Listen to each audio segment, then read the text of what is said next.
Hello and welcome to In the Kitchen with Mary Mac. And today we're going to open with a movie quote, which you have to try and guess. Ready? It's a bundt. A what? A bundt. A bundt? A bundt. Oh, I know. It's a cake.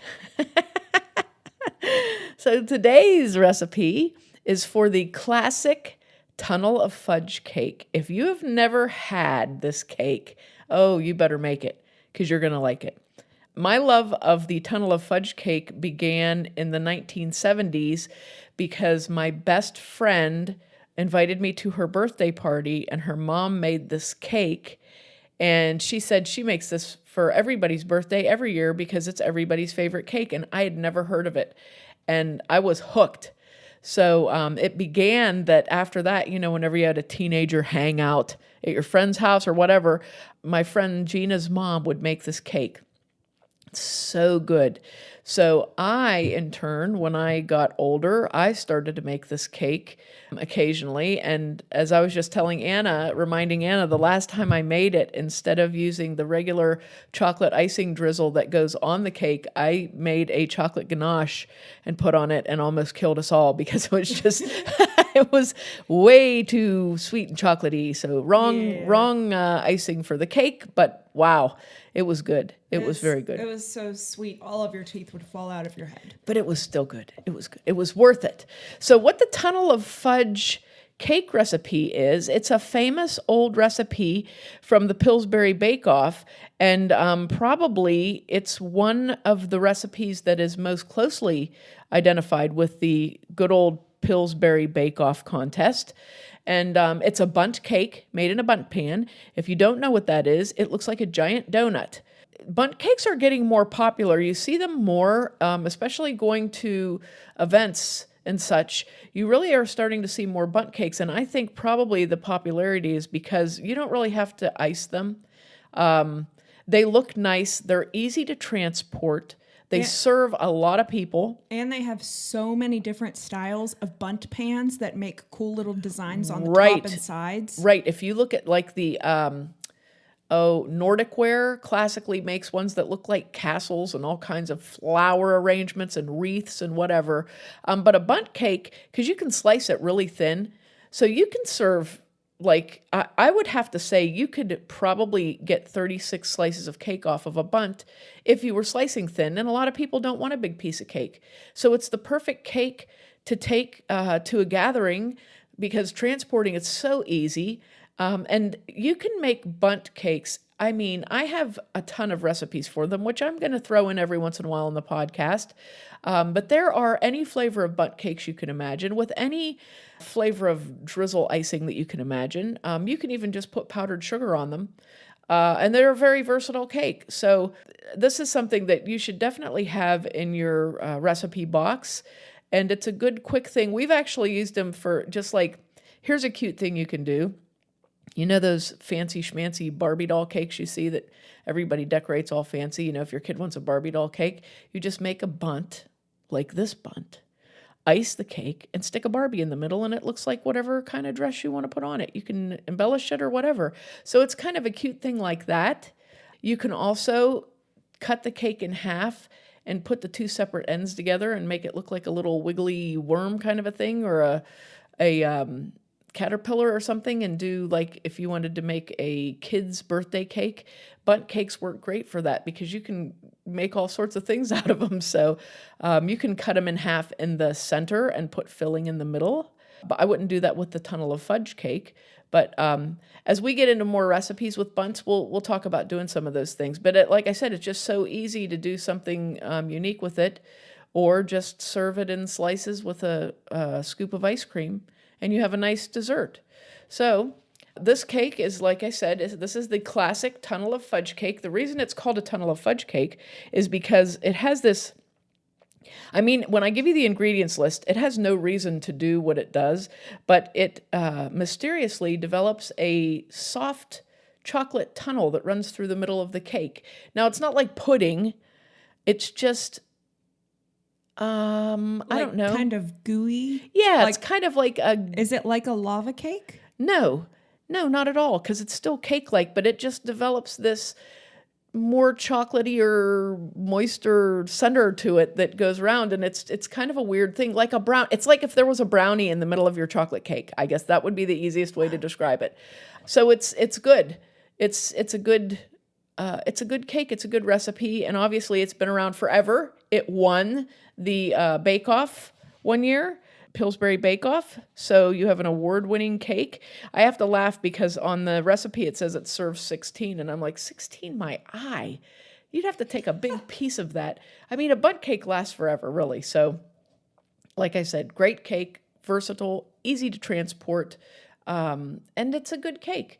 So for our first bundt cake of our bundt cake series that may last years and years, we're going to do the Tunnel of Fudge. Here are the ingredients. First of all, you're going to need a bundt pan. Now, if you've never used a bundt pan before, they're a little tricky compared to a cake pan. Not terribly tricky, but you want to make sure you grease it thoroughly. Don't leave heavy pockets of grease in it either. Go through with your shortening and wipe the pan thoroughly. Make sure it's evenly spread. And then you're going to flour that, which means you're going to take about 1/4 cup of flour and put it in that bundt pan and shake it all around until the inside of the pan is thoroughly coated with shortening and flour. If you don't do this, you're going to be eating your cake with a fork out of your bundt pan or have chunks of it come out, which I've had happen. So, although if you do have a chunk come out, you can kind of use icing as cement to kind of put it in place, to get it. Many, many tricks you can do. So we're going to make sure your pan is properly prepared.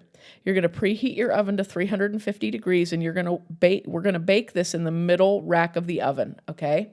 So you're going to have to space your racks out because a bundt pan is about 4 inches tall. So here's your recipe.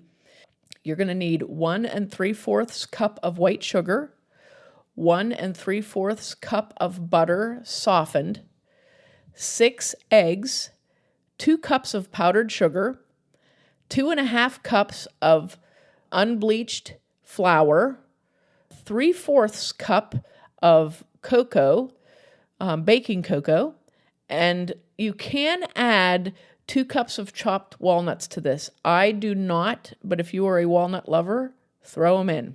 And that is your cake. So what you're going to do is you're going to combine the sugar and butter and beat with a mixer until they're light and fluffy. Then you're going to add your eggs one at a time, beating well after each addition. After you get that mixed in well, you're going to gradually add your 2 cups of powdered sugar and blend that well. And then once that's done, by hand, you're going to stir in the flour very evenly, and then the cocoa powder very evenly. The thing with adding cocoa powder to anything like this at the end is it will blow up in your face.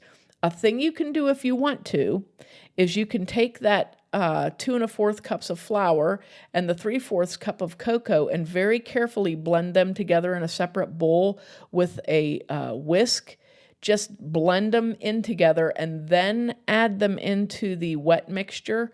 And what that does is it kind of holds the cocoa down a little bit so that you don't have black lung from cocoa flying up in your face. Yeah, it works kind of the same way as when you take a bite out of a funnel cake that has powdered sugar on it. Yeah. It all goes on your face. Yeah. So this just makes it a little neater. You don't have to do that, but it's kind of one of those little baking tricks that, especially if a cake calls for the flour and cocoa added last, to be mixed in, it's just a nice little trick to keep from making an enormous mess. So you'll notice that this cake has no baking powder or baking soda in it. It's depending upon the eggs for the rise, okay? So it's kind of like, I guess you could kind of say it's kind of like a pound cake-ish sort of a cake, and that's what it's going to use is the eggs for its rise. Now, once you get that all mixed together, mixed well, so you want to make sure your flour and cocoa are well blended into it. You don't want to have little balls of flour or cocoa that are stuck in there. Make sure it's well blended. Then you're going to spoon the batter into your greased and floured pan. You want to get all your batter in there and then take either your rubber scraper or the back of a spoon and spread that batter around evenly in the pan, okay? Now you're going to put that in your oven, in your 350-degree oven, and then you're going to bake this for 45 to 50 minutes or until the top is set and the edges are beginning to pull away from the sides of the pan, okay? So you want to definitely make sure, usually they crack along the top, so you can see that when it's done, it'll look pretty done. This doesn't always work checking with a toothpick because you have that moisture center, so you might get something that looks like it's not quite done. You're going to bake that for 45 to 50 minutes, or like I said, until the top is set and the edges begin to pull away from the sides of the pan. So what you're going to do, you're going to take it out of the oven and you're going to cool it on a wire rack for 1.5 hours. And then once it's nice and cool to the touch, you're going to flip it over onto a serving plate and then let it set there for probably 2 more hours to finish cooling. When you flip it over, you should be able to get it out of the pan. You might have to let gravity get it out of the pan, but it should pop right out of there, okay? And like I said before, if a piece of your cake gets stuck in the pan, you can pop that free, and then sometimes you can just take a little bit of icing and stick that in place like you're bricking up the side of a building. And you want to make sure it's cool before you put your glaze on. So here's how you make the glaze.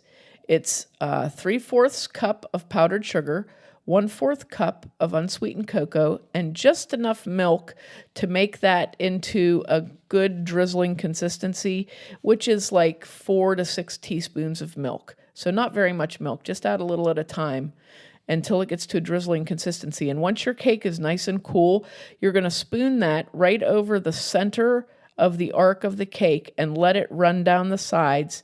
And that icing will actually set up on your cake pretty good. And then it's ready to serve. And there you have your beautiful Tunnel of Fudge Cake.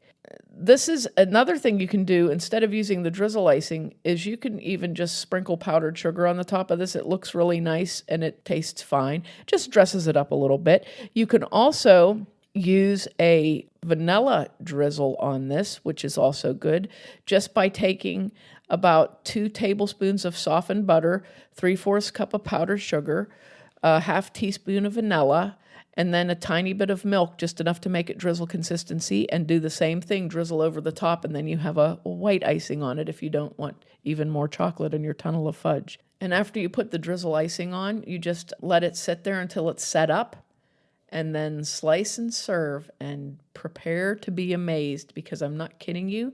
As simple as this cake sounds, it is just delicious. It's just, that's the one thing about bundt cakes that I think you'll come to appreciate if you try them out, is they're a simple cake.